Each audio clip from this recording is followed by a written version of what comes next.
यह घटना 1990 के दशक की है, जब उत्तर भारत के एक छोटे शहर में रेलवे कर्मचारी विजय कुमार को एक पुराने, परित्यक्त रेलवे क्वार्टर में रहने के लिए भेजा गया।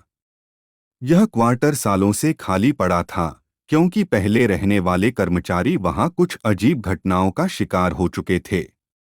लेकिन विजय एक तर्कशील व्यक्ति था, जो भूत प्रेत की कहानियों पर विश्वास नहीं करता था। पहली ही रात जब विजय सोने गया, तो उसे आधी रात को अजीब सी आहटें सुनाई देने लगीं।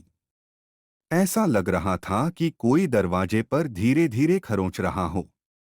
उसने दरवाजा खोलकर देखा, लेकिन वहां कोई नहीं था। उसने सोचा कि शायद हवा का असर होगा और वापस जाकर सो गया। लेकिन जैसे ही वह बिस्तर पर लेटा, उसे लगा कि कोई उसके कान के पास फुसफुसा रहा है, यहाँ से चले जाओ। विजय ने तुरंत लाइट जलाई और पूरे कमरे में देखा, लेकिन वहां कोई नहीं था। वह खुद को समझाने लगा कि यह उसका भ्रम मात्र था और सोने की कोशिश करने लगा। अगली रात उसे लगा कि कमरे में कोई परछाई चल रही है। जब उसने हिम्मत जुटाकर देखा, तो एक धुंधली आकृति खिड़की के पास खड़ी थी। विजय को अपनी आंखों पर विश्वास नहीं हुआ। वह आकृति धीरे धीरे उसकी ओर बढ़ने लगी।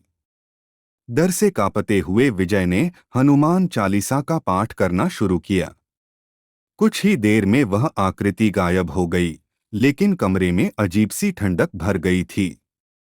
अगले दिन विजय ने इस घटना के बारे में पास के गांव वालों से पूछा। उन्होंने बताया कि यह क्वार्टर पहले एक रेलवे गार्ड सुरेश सिंह का था, जिसने यहां आत्महत्या कर ली थी। उसकी आत्मा अब भी यहां भटकती थी। जो भी इस क्वार्टर में रहने आता है, उसे अजीब अनुभव होते हैं।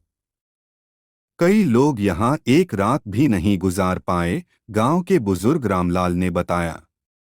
लेकिन विजय अड़ गया कि वह यहां से नहीं जाएगा। तीसरी रात सबसे भयानक थी। आधी रात को अचानक विजय का पंखा तेजी से घूमने लगा और फिर एक झटके में रुक गया। कमरे में एक सड़ीगली बदबू फैल गई। फिर विजय को लगा कि कोई उसके ऊपर बैठ गया है।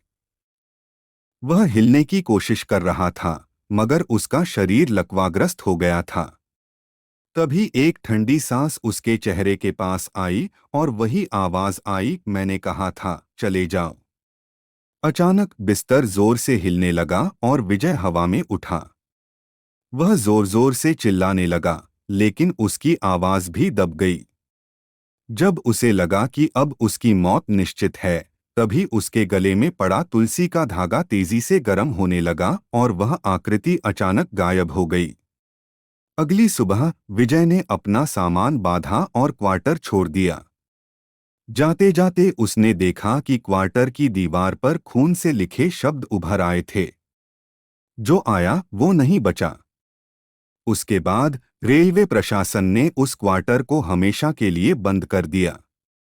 जो भी उस क्वार्टर के पास से गुजरता, उसे अब भी रात में किसी के रोने की आवाज सुनाई देती है। क्या ये सिर्फ एक कहानी थी या कुछ और? रेलवे के कई पुराने क्वार्टर और स्टेशन ऐसे हैं, जहां इस तरह की घटनाएं होती रहती हैं। आज भी कई कर्मचारी वहां जाने से डरते हैं।